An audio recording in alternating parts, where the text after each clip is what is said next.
So let's say you have a patient, which it's almost an everyday, quite often case that you come across, who is terminal. Yeah. And you have to break the news that they're going to die. And how do you approach that? And how much information do you tell them? And how do you gauge what you're going to say?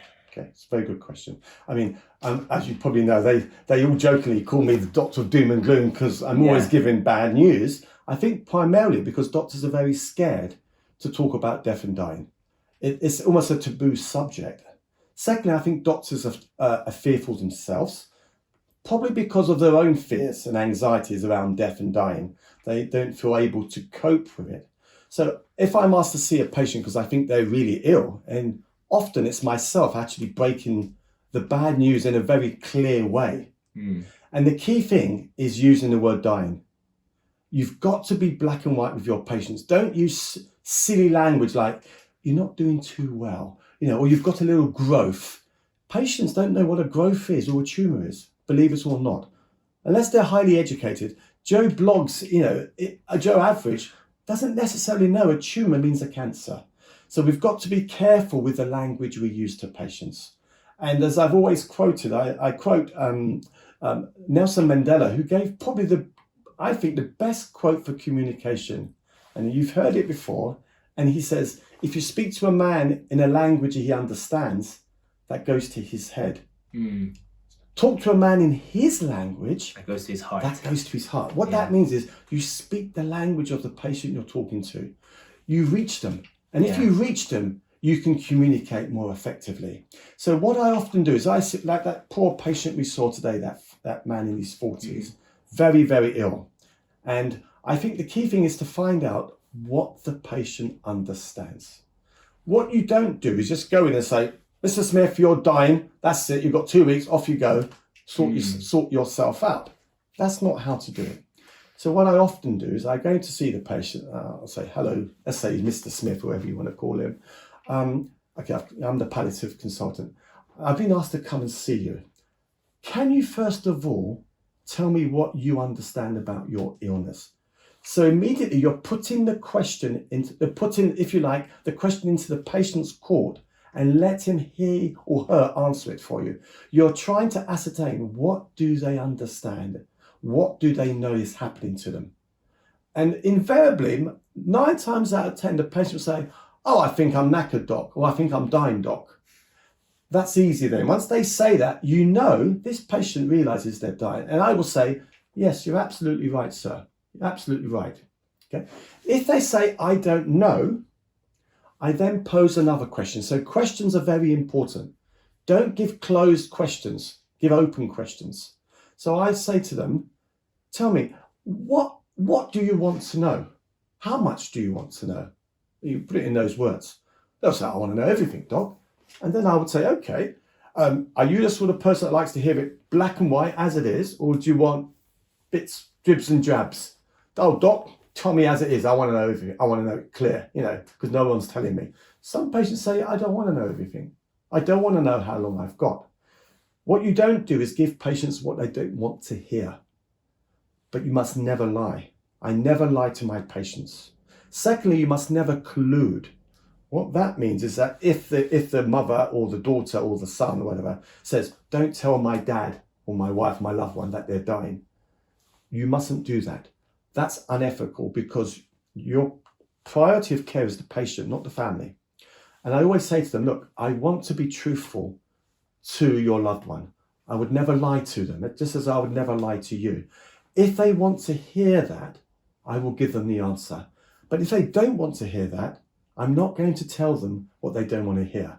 Do you see how I'm making it very clear to the family that they cannot demand that? So I say to the patient, how much do you want to know? If they say, I want to know everything, I will tell them, you've got this cancer, which unfortunately is going to take your life. Some people want to know the prognosis. Nearly the majority of people want to know. Very rare for the person who doesn't really want to know.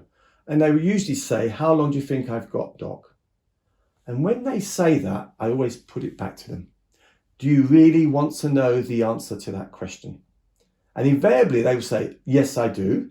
Some people say, no, maybe I don't want the answer to that. I say, fine. but we're going to send you home for terminal care, okay? But if they do say how long, I will tell them as honestly as I can. And if I'm wrong and they go a bit longer, that's a blessing. But if you give them too much of an optimistic outcome, you say 6 months, actually they've only got 2 weeks, you're preventing that person from making plans to have closure with their family and their friends. Yeah? It's very, very important. And I'll give you an illustration. I had a Middle Eastern patient many years ago, only I think late 40s, second marriage, kids, and he came in with back pain. He worked in the airport, and they discovered he had the orthopedic doctor said cysts in his back. I took one look at them. I said to him, "This is not cysts, this is cancer." And I was right. He had a cancer from the bowel, which got into his spine. He was riddled with cancer. So he was really shocked about that. And then as we were treating him, the oncologist was going to give him some chemotherapy palliatively, but then he started to become very anemic very rapidly. So we transfused him. He went anemic again. Transfused, he went anemic. So after a week, I concluded this guy is going to die. And I had to tell him very seriously. I said, "Sir, you are dying. And if you don't sort your affairs out, your family it will be disastrous for your family." We discovered that as a Middle Eastern figure, the mortgage is always in the man's name. And his second wife didn't know that he had all these savings in Middle Eastern countries with a lot of money. Plus he had a first wife that he was divorced from with kids. And I said to him, if you don't sort your affairs out legally now, what could happen is that if you die, your wife won't be able to pay the mortgage because she hasn't got access to your bank account. And she will effectively lose the house. And your wife and children will be homeless. Well, if you know anything about Middle Eastern culture, like Greeks, she went pretty crazy. And we had to get rapidly a lawyer for him, a Muslim lawyer, and sent him to the hospice, although he reluctantly didn't want to go. And I was right, he died within 2.5 weeks. But what was interesting is his wife said, "Thank you so much for what you said."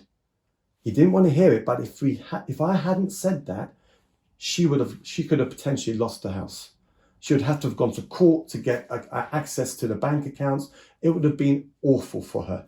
Hence the need for having very straight, frank discussions with patients and to use that word dying, because it enables people to have closure and to say their goodbyes. Thank you. My pleasure. And I've got 1 or 2 small questions based on that. First question is, at what point do you ask them if they want any relative in the room or if they want someone else with them at that time? Yeah, it's important if you're going to break bad news like that. Sometimes I end up being the person of bad news because I've assumed the team have already told them. Invariably, I'm wrong. They haven't. They haven't actually said, like I gave you that illustration of that hematology patient who didn't know he was dying and then got very distressed when I told him. So I think it's important if you're going to break bad news like that, for the first time, is that you bring a loved one in. Mm-hmm. That's very crucial. You have a nurse with you to be able to support the patient. You try not to do it by yourself. And what was the other question? It's just flew from my mind now. Doesn't matter. Okay. But I think that's an amazing synopsis. And I think you've illustrated that with practical examples, which is the best way to do it. Thank you, and I'm sure this has been helpful. My pleasure. Thank you for interviewing me. I think this brings us to an end. Thank you once again, and maybe to future shorter. I'd be more than happy. Yeah. Thank teachings. You, Thank you. All the best.